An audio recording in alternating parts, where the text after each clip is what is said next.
Hey shop rats, welcome back. We're here back on the 70 Stitches Challenger to do something a little different. It's fabricating, but it's not. We're fabricating. We're doing the prep work to put this thing on the rotisserie, and the first thing we need to do is actually make the mounts. So, well, we could talk about what we're going to do, or we could just do it. So, let's do it. You guys remember Chris, he's been on the show before. So, we're going to watch the show intro. We'll see you in about 30 seconds. I'm Mike, that's Chris, and this is My Car Shop. Working out of a 100-year-old refurbished barn, bringing 35 years of experience to projects considered beyond repair. Vision, creativity, and problem solving are essential tools in this place. Watch as we transform junk into polished metal miracles. This is My Car's Shop. That wasn't so painful, was it? You got a good overview of some of the stuff that we work on here. But today, as we always say, yes, we're working on a Challenger, but really the things that we're going to do, the principles, the techniques, will apply to anything. Now, it was interesting because I had somebody who was willing to buy the rotisserie mounts to adapt this car to that Eastwood rotisserie that was donated to the channel. But in scouring the web, I couldn't find anybody that made them the right size. So Chris and I, we talk all the time, and we were talking. He said, hey, I think I got all the materials, we could do it. So he's actually pre-cut everything, so all we really need to do is make the patterns to drill the holes in the plates and then weld, and well, To weld what we have for square tubing to the plates to make sure that they fit, to make sure they're lined up so that we can get everything in a perfectly straight line across the frame so everything turns evenly on the rotisserie. Yep. So, well, we'll do it. So this 3/16 plate, the local steel supply place has these things cut out. They're just in a stack. I just pick them up because it's great to have heavy plate like this to work on. And I'm wondering, we're going to want to go right about here, so it looks like this plate really needs to go about in half. I would say yes, because when we put the square tube on and then this slides in, we have plenty of insertion. I obviously want to get the rotisserie as close to the car as we can, just so it doesn't get a shop space. We can favor one side or the other, but we have to be just below here, right, so we don't interfere with any of the bolts. I don't want to go back any further than here, because these plates will work for any Mopar. There's a couple different hole patterns we can drill. We'll drill this one now. Okay, yeah, we got the witness mark right here. Yeah. We can go just to there. Right. So let's get a piece of cardboard and we'll just etch over it so we know where the holes go, and we can cut that in half and drill our holes and be good. Just notice, no, what's this? Okay. So this front radiator core support, whatever the heck it is just trash. So we just need to take a hammer, beat the crap out of that till we get it. Because there's a little instep for it there, so if Yep. that's beat back in, this will set flush Yep. right there and give us a good grip. As far as I remember, there are only two bumper patterns for a Mopar. There's this one, which is staggered this way, and then I think the Duster is this way. I don't remember what the Charger is, but I think they're all the same. So, Okay. so once we make these, they'll work on any And price of we product. can go all the way up to the top edge of the frame rail here, Yep. back to this witness mark, and if we need to, we can cut off anything here to get you physically as close as possible. It's going to be, because we're going to hit up here anyway, so we're fine. I don't think we need to cover it all. Yeah, we got the clearance. Yep. Okay, let's do that. Cool. Speak, master. So we're 10 1/4 wide. We need to be at 5 1/8. And 5 1/8 down here.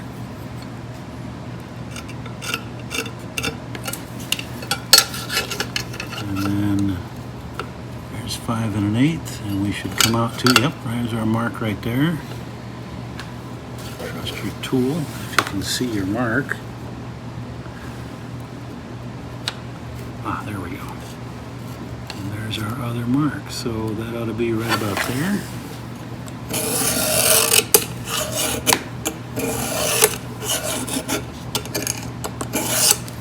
It is amazing what tools you can pick up at Hobo Free.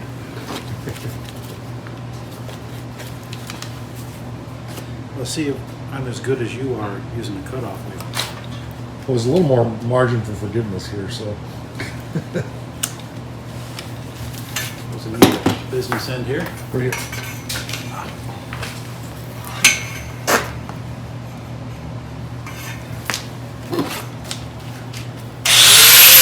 you want the handle, or are you good without it? Do you want the handle on that, or are you good without it? I'm good with it. Actually, what I should probably do is clamp this thing down.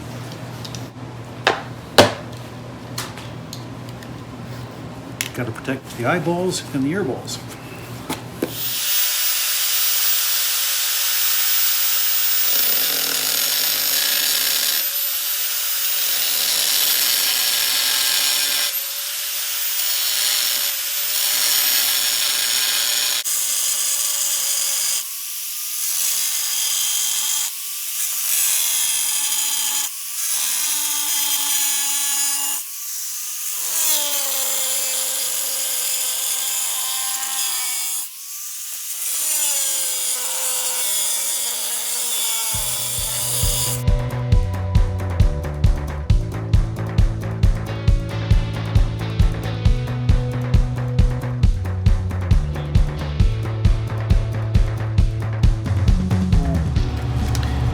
That is top, and this is the outside.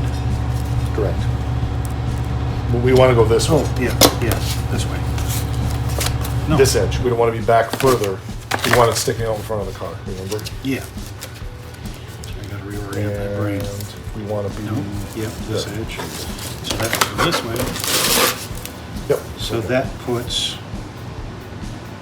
No, other way. That way. yeah. No? No. We want this like this. Oh, because we need the overhang to, yeah. Yep. Okay. And then, since that's the top, we need to have, is this guy here? Because that gives us gives us this edge to weld to. Right, yeah, actually we could come down even a little more. So we got plenty of room for a bolt. And that gives us our 2 bolts. That gives us an edge here to weld to that's clear of that. An edge here to weld that's clear of that. And then the back edge of that to weld right to that. So that means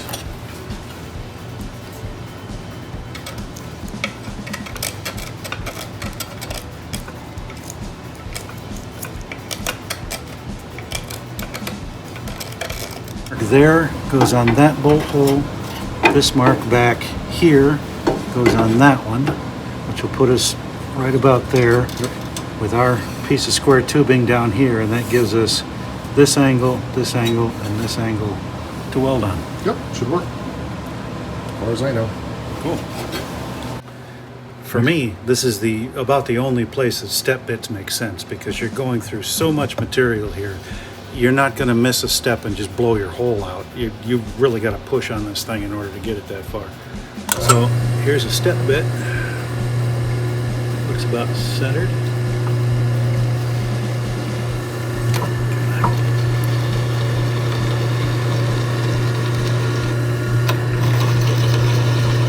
This is 3/16 plate, so this is a lot of material to go through. You ever use oil with this, or just want it dry? I suppose I can. You got some oil? Yep.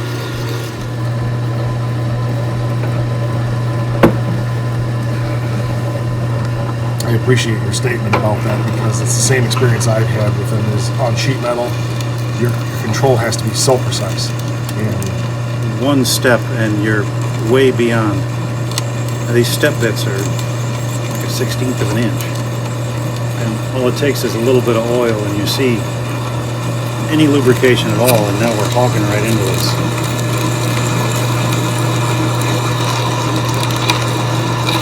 Probably have this thing clamped down. It's going to come up short on me here in a minute. check it with your bolt circular. Okay, a couple steps more.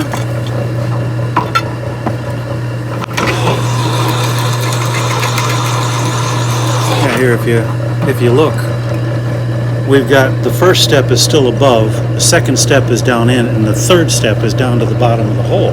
If you were working on 18 gauge, all it takes is one hiccup and you've blown through another step, and that can be huge. For something like this, I don't mind step bits, but So then when you get partway through this, you're getting close, you can flip it over. I'm going to flip it. That's exactly what I'm going to do, is check the front edge and make sure that the bolt will pass in, and then flip it over and clean up the back of my hole. There. it goes. You can feel that slip. And we've still got a bit of a step in there, but we could go probably one more. I would go a little bigger so that we have wiggle, because otherwise it's too precise. And I mean, just the accuracy of how these holes are put in the frames is not good. So.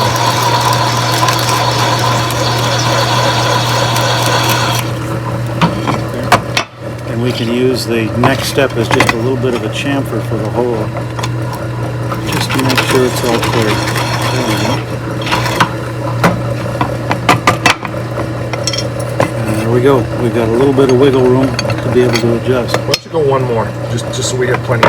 Sure. I'm thinking about other cars, and the tolerances on these things is not within a few thousands. You know what I mean? So. And one of the nice things about these step bits, if you look, this should have the markings right down in here as to what the sizes are. You can't see it because of the light, but yeah. Okay. But you can see each individual step is marked, so. Spin it around. This is just my personal bent from working at the shop. You can buy these things on, whatever, use your Google Foo, you can find them wherever you want to. These are chamfering bits. And to me, this makes all the difference in the world.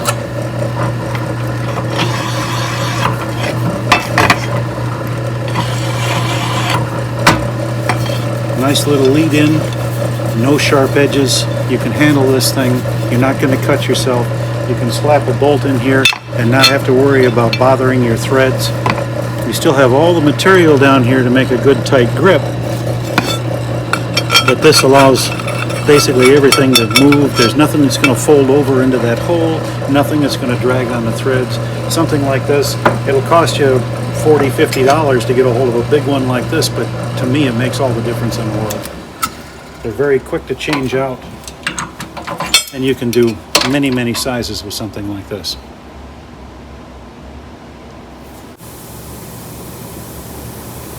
Car's been sitting outside without a bumper on it forever, which means I don't have bumper brackets. Wah, wah, wah.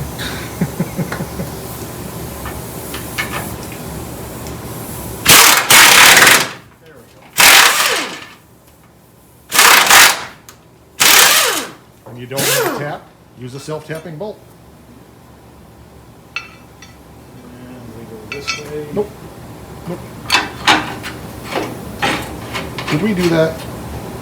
Yeah, you got the wrong side. Flip it over. Because it's supposed to stick out over the front. Oh, I did that wrong, didn't I? No, you're right. That's Yeah. It's very complicated, these things. We said it wasn't rocket science, but it really is.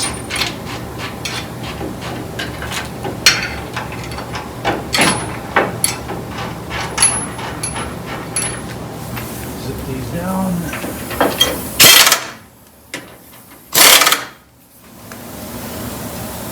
And this will go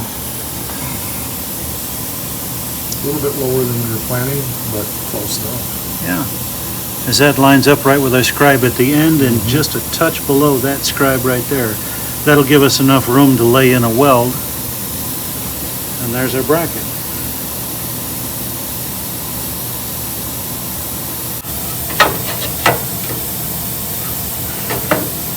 Now let's start a clamp.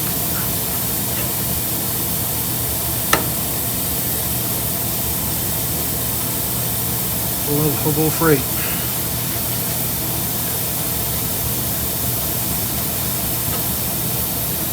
As long as you're not trusting your life to it, it's a cheap tool and it works. And the clamps, there we go.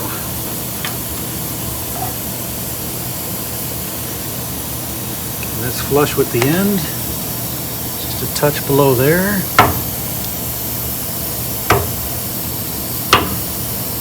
He's always yelling at me about using my hands as a hammer.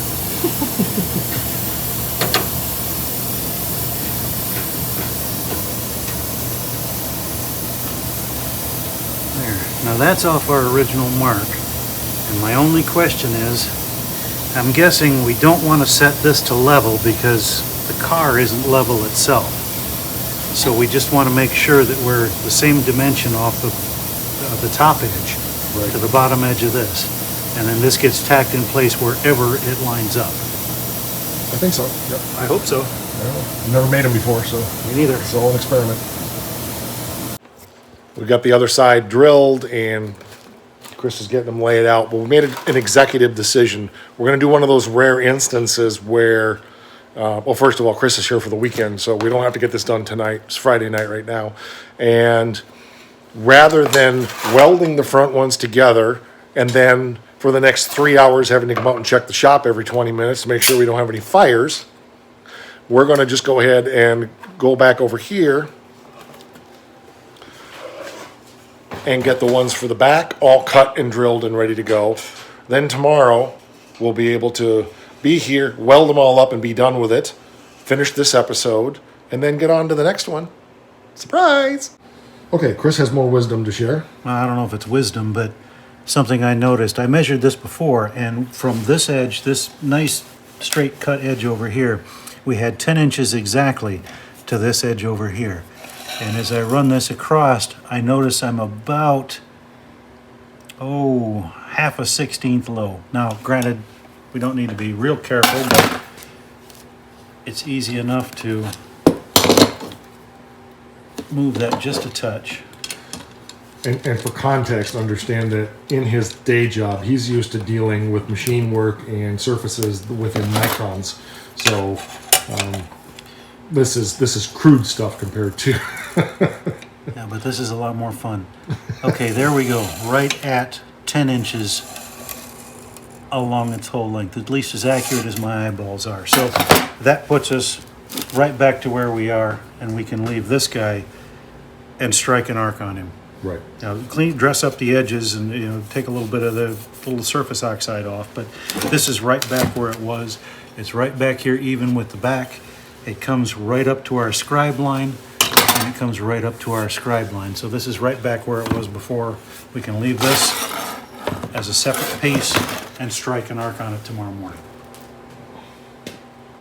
So Chris is getting the plate for the back, same thing, cutting it in half. 5 1/8 from each edge. I already measured it, and we're roughly right down the center, which is close enough. And I've still got my hearing protection on. It's keeping his head warm. Yeah. So anyway, he's getting it all laid out. We're going to go ahead and cut the parts out for the back and get the holes drilled and have it ready to put together so that we can do all the welding tomorrow morning or whenever we get out here. And one other thing, just because I don't know if you want me to mention it or Yeah, not, yeah. but we changed out from the small disc to a fresh disc. And you'll notice every time I start one of these things up, I put it behind me, just in case there's something wrong with the disc. That's personal experience. I've had them go off on me before. I've never had that, and I've never done that, but I should. This disc was starting to chatter, and it's probably, yeah, I can see a spot right there. It's a little bit out of round. It was probably chattering in the slot. It could also be that I was a little bit off center, and that may have been what damaged the disc slightly. This is such thick material that cutting it is difficult. But it's better to change it out and not take the chance of having one of these things explode on you while you're trying to Right. I was noticing as you were cutting, it was getting worse and worse, and I thought, we need to change that out. For sheet metal, it would be fine. Oh But yeah, for what you're that'd go doing right here, through sheet metal. It's just it's so thick. There's so much of a Right. kerf there. You're so deep in that kerf. yeah, we just don't want to take a chance on a disc exploding and hurting somebody or hurting something in the shop or whatever. So, okay. We have the rear plates done. You want to hold that up to the car, Chris? Yeah. Okay, so there's a center line just equidistant, and that's 2.5 inches off center line and 1 inch down from the top, which will give us a 1/4 inch of play to the top of that the bucket that those lights go in. So this ought to be with the holes that we have there. This should give us enough room to move up and down wherever we need to go to make sure we land so we're level with the car and square. And that'll go up like that, Yep. and that's centered on those bolt holes. Our bumper bracket's in the way, so we can't put it in tight, but you get the idea. So this will mount solid like that, and then our post will come out somewhere in here, and we can adjust up and down to make sure that we line up with those bolts to make sure that we're in the center line of the bracket that goes up against it. And these are beefy enough plates that these things are not going to flex, they're not going to bend. That's 3/16. That should be, I mean, geez, the bumper's only 8. In fact, probably not even that. Yeah, this ought to be a nice beefy bracket. Good morning, shop rats. We're back at it again. Chris is over here drilling away on our adapters for the the rotisserie, and I just did a little project over here of cleaning up some glass because we're gonna have to take that out soon. I'd like it to be clean when we pull it out. So both the windshield and the back glass are all nice and spit polished, so that's good. So today is going to be a lot of welding and putting all the pieces together that we made yesterday. So we'll just see it as it happens.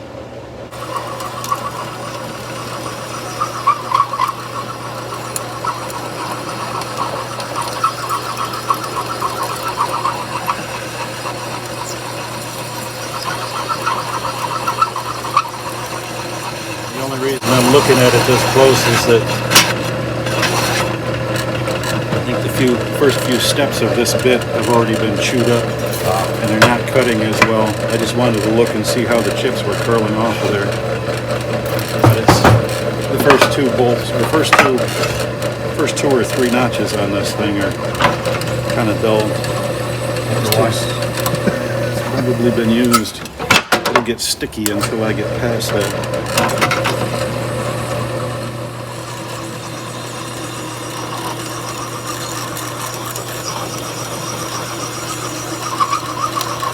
Important safety tip: when you're working with metal this thick, you either need to deburr it before you start cutting, or keep a roll of black tape in your back pocket so you can cover up the holes. Manufacturing production process now where Chris is building all of the pieces, and I'm going to start welding everything together. So we've got 2 built and ready to go here for me to start welding. So without further ado, we are going to melt some metal.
We've got our things all thinged up, and we'll go ahead and weld it to the plate now.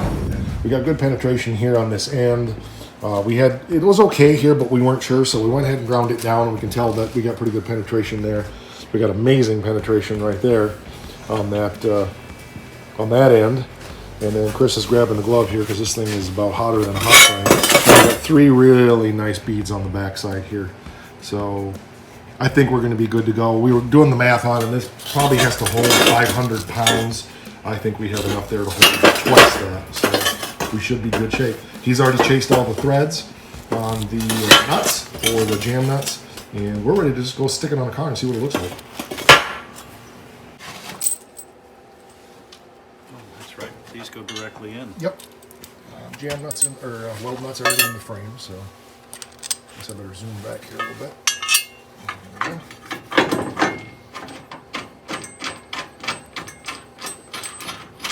chased these threads yesterday, so everything's good.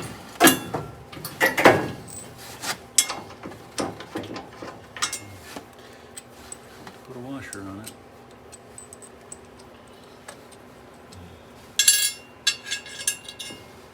Wow, that thing is,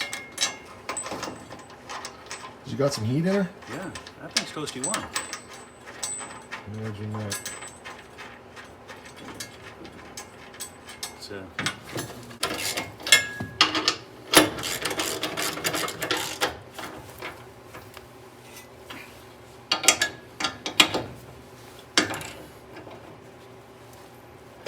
If it falls off when you do that,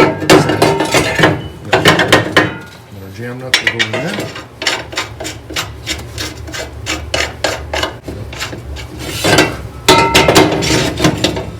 Gotta get some more penetration. So. Is there any reason gusset-wise on that piece out there that shouldn't be that way? On the black piece? no, I don't think so. The gussets are apparently meant to hold this way, Right. not this way, so. Okay. Oh, Yep. that's, If it breaks when you do that, we did something wrong. yeah, Our jam nuts will keep that from rocking in there, so. once I get them.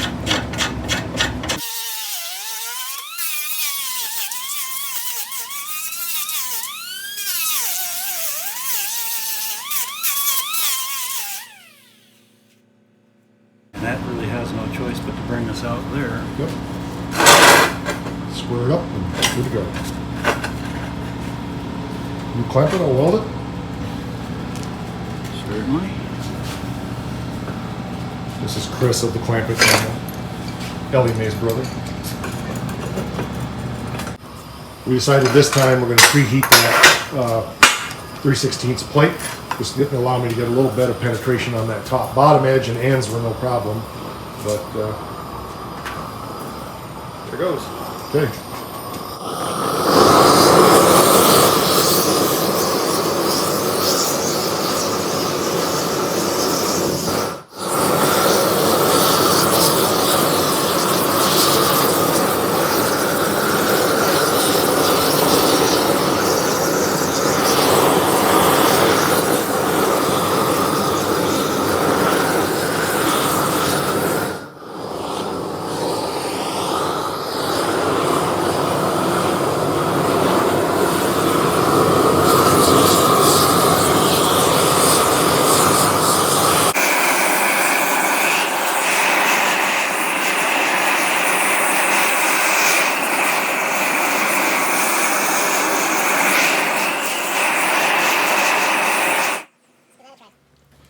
Okay, we got much better penetration on this one. I got, that's my old 55-year-old eyes that went walkabout, so that's not anything to do with the material. Nice stitch welds on the back, really happy with that. A little goobery on that end there, but it's probably stronger than the other one. So we should be in good shape here. I'm gonna take it out and throw it on the ice outside so it can cool down, because that thing is hot. Very good.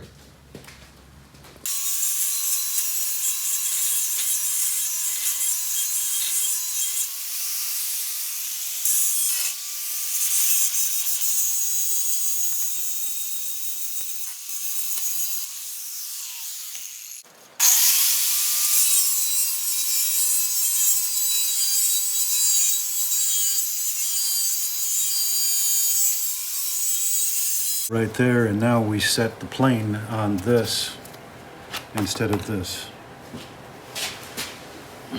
Correct. Even clamp this down on the front edge just in case something shifted there. Come back here so you've got room to, Right. Well, we gotta pull it all apart and grind it anyway, so. yeah. But yeah, that'll work well. And then you can tack it in a couple of places. We can pull off our blocking and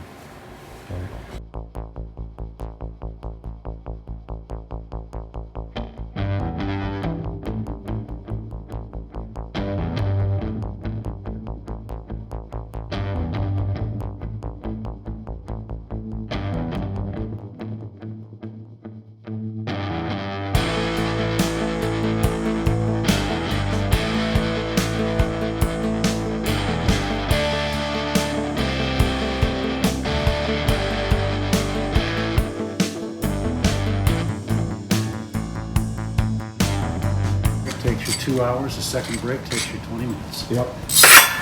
We were just talking about the difference between these welds and this weld. And there's 2 reasons. So, I mean, I don't know what you think, but I think that's a pretty respectable weld.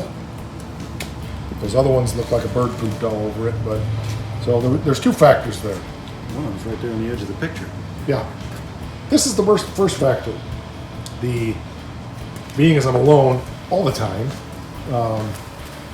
I can't see what's happening in other places, obviously, because I'm looking at what I'm looking at. And Chris was standing there watching me weld and said, "Your ground clamp is turning red." It ate out a hole right here, right where the cable clamps on. Yeah. And it was arcing over here while he was welding. So that's why these welds didn't turn out like those welds. We put that on there, and of course, I haven't welded heavy metal in a long time. I'm so used to welding tinfoil that it's just taking me a little bit to get my chops back. But now that we've got all this done, I'm ready to build the mounts for the rotisserie. Yeah. Ought to be able to do some pretty respectable welds then. So our issue here is we could go ahead with the MIG and weld that up and then grind it down, but both Chris and I feel that this is a great opportunity for him to just buzz over that with the TIG, not put any fill rod in, I'm assuming. Yeah. On the other one, I'll probably have to because of the gaposis, but at least around this one, that should be perfect for just TIGging right there and just doing the bead without any fill. That'll just sew that together a little bit more and give it a little bit more strength.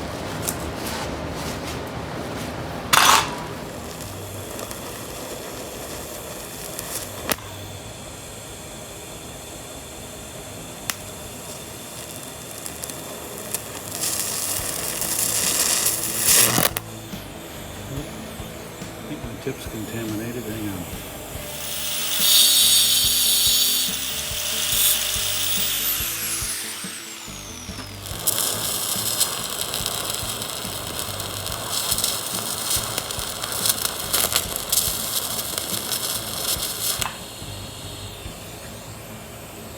Hey, looks like it actually sticks. It does. Corner is a little bit too open, but just a reinforcement of having all the centers done would be. Yeah. Well, we can drop a puddle in there if you want too. So.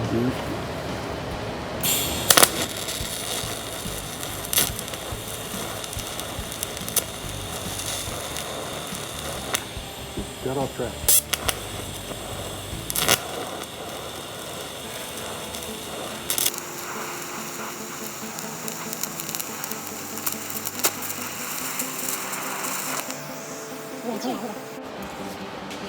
So the last thing we have to do is make some little reinforcement gussets.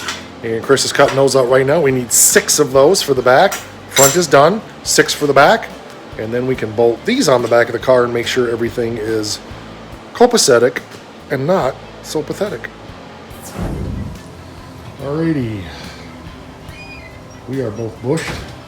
It is about 5 o'clock.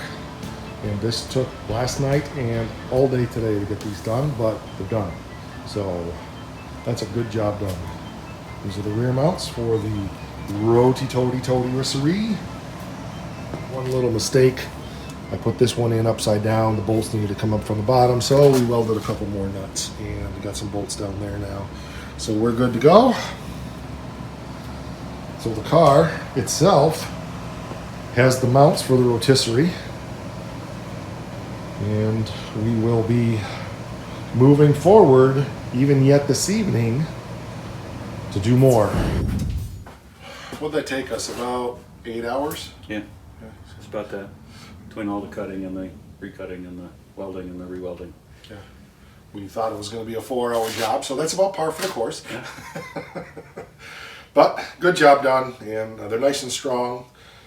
So the rear suspension can come back out of the car, the front suspension can come out of the car, and we can hang it on the rotisserie, which will be not today. But that's going to do it for this episode. Anything you want to say before we hang it up? I was just noticing we bounced on the front end a little bit and we found out that the spot welds right here on this inside fender well were cracked and loose because as we bounced over there we could hear it crunch and rattle. When we lift that up to find out that the little spot weld had let loose. It's kind of handy having a second person to bounce on the front to I was actually thinking that when you stepped outside there a few minutes ago, I was just like, it's really different to have somebody to work on this. This is the first time I've really, well, I guess Mark helped me last year once, but for this level of intense, you know, to have two of us going at it, which sometimes one of us was watching the other because that's the nature of it, but it's different. But even being able to see that the ground was arcing on the Oh, yeah, on exactly, the welder, exactly. is somebody standing in a different position to see it. Which means it's probably been doing that. I've had problems. I've struggled with my welds for the past several months and just figured it was me getting old and I can't see, and you know, but it's one of those things where it couldn't possibly be the equipment. So But now that the ground's fixed, Yeah. it seems to work well. yeah, so a new ground clamp, and so check your ground clamps, make sure they're not arcing because that will screw you up. And I don't think on sheet metal we probably would have noticed it as much. It was when, you know, we had that thing cranked all the way up to 100 amps, and that's when you noticed it. Trying to do that 3/16 is Yeah. it really calls for some heat. Yeah. All right, well, that'll do it for this one. You can find us over on the Face Thing and Instagramma and wherever else. We're here on the U Thing, obviously. So like, subscribe, drop lots of comments. That does something for us too. It helps. And I think we'll just end it the usual way. Yeah, we should probably Rock!